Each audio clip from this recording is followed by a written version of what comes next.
Boom, boom, boom. No, but tonight I bounce back. Hey, welcome.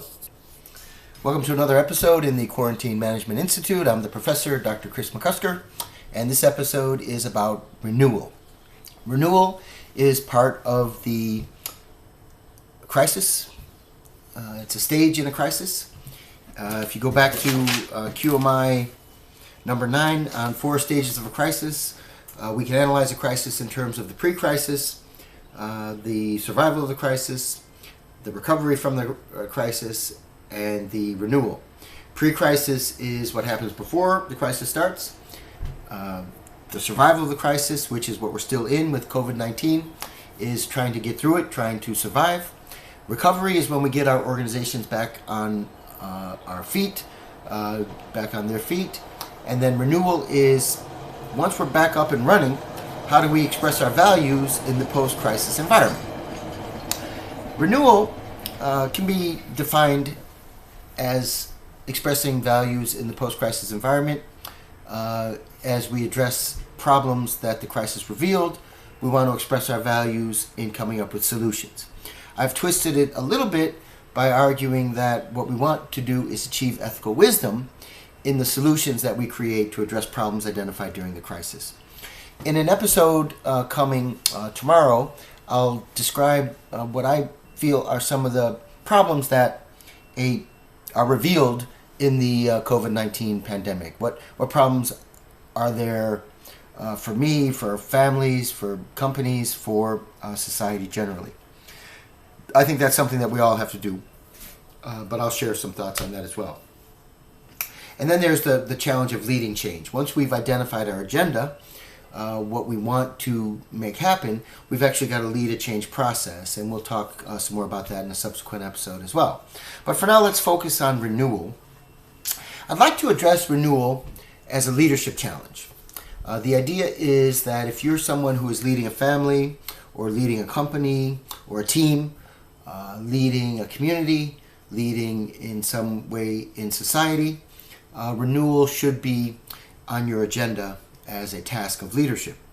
And as such, I'd like to address it using the 4 ways in which leadership can be analyzed that we talked about in QMI 19, Leadership Overview, that episode. Also, I think relevant here is QMI 30, which was an episode on crisis leadership. But let me just refresh your memory. There are 4 basic ways we can think about leadership. This is drawing heavily on my colleague Victor Vroom, whom I studied with at Yale University for many years. 4 basic ways to think about leadership. Number 1 is heroic. Number 2 is situational, or analyzing the situation. Number 3 is the fit between the leader and the situation. And number 4 is something I added, which is designing a process. So when we think about the leadership challenge of renewal, or leading a renewal process, here are some thoughts. First off, what kind of a person should you be in leading a renewal process? The first thing I'll say is courageous. Renewal begins with values. What are our values, and how do we express them in the post-crisis environment? Anytime a leader is articulating and defending values, that takes moral courage, and that's what is needed in this situation.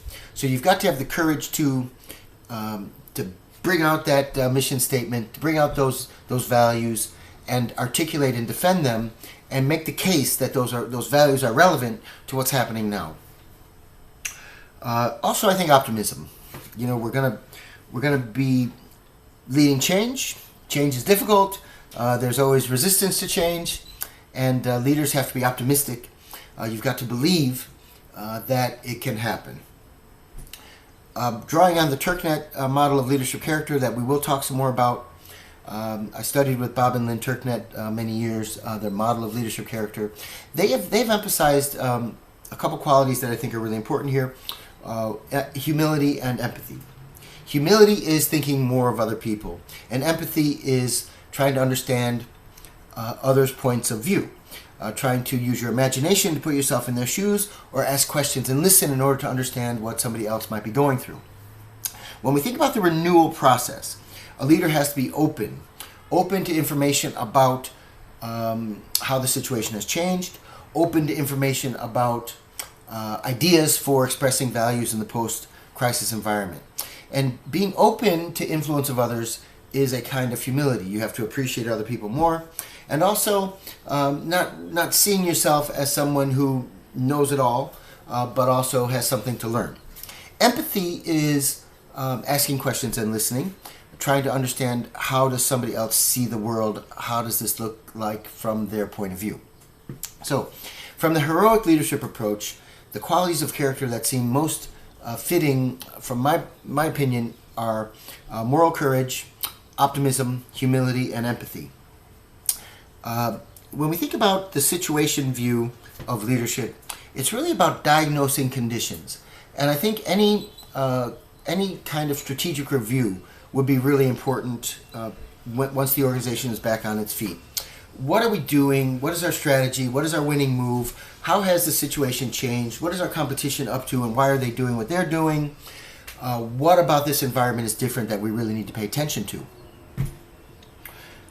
Thirdly, the fit between the leader and the situation. You want to, I think, balance being autocratic at times with being participative at other times. When it comes to taking charge and asserting the values of the company or the organization or the community, you want to be autocratic. These are our values, this is what we stand for, and there will be uncompromising integrity. The phrase uncompromising integrity is borrowed from Motorola.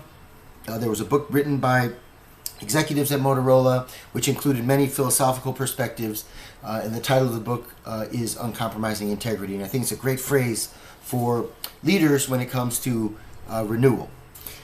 So you want to be autocratic when it comes to the uncompromising integrity. At the same time, you've got to adapt your style and be more participative, be more open to the influence of others when it comes to accessing that bigger brain and getting ideas for how to express our values in the post-crisis environment. Lastly, leadership in renewal is about designing a process that will make the renewal happen. To me, this really begins with forming a team. You've got to be able to form a team of people who are going to do several things. One, you want them to get along, but at the same time, you want them to have conflict. We don't need groupthink. We don't need a team that agrees on everything. We need a team to hash it out and to have conflict. You need a team that recognizes the importance of the core values and is willing to uncompromise when it comes to integrity. However, we need moral diversity. So we need a morally diverse group of people who are recognized as leaders in the company or in the organization, in the community, who are able to get along together, yet at the same time have conflict. There should be different expertise, different experiences, and different points of view when it comes to politics, religion, and other value or systems, but yet everybody agrees on the values of the company and is willing to hold firm and not compromise on those values. There's a great quote that I'll share with you wrapping up, which is a quote from Margaret Mead. And the quote is, "Never doubt that a small group of thoughtful, committed citizens can change the world. Indeed, it's the only thing that ever has." I love the quote. And I think as a leader leading a renewal process, you want to remember to express qualities of character that are about moral courage, empathy, humility, and optimism. You want to be careful to diagnose the situation before and after. You want to at times be autocratic, at other times be participative and access the bigger brain. And in leading a process of renewal, it really begins with forming the right team, selecting the right team. Hopefully, you're a leader who knows your team and knows who would be good on this team. You want people who get along but are yet going to have conflict. You want people who are going to be uncompromising when it comes to the core values of the company, but also have a lot of moral diversity. And I think then you'll be situated to succeed. The team should be no more than 6 to 8 people. I've seen a mistake often in response to strategic disruptions, which is to put 40 people in a room and have a strategic review. That's not going to work. You need 6 to 8 people who are going to take this problem and come up with a proposal, and you can then make judgments and decisions about what to do moving forward. So, the process of renewal is finding a way to express the company's values or the community's values or society's values in the post-crisis environment. And it begins with leadership. In our next episode, we'll talk about what are some of the problems that are revealed by this pandemic. And then we'll wrap up this little module on renewal by thinking about leading change.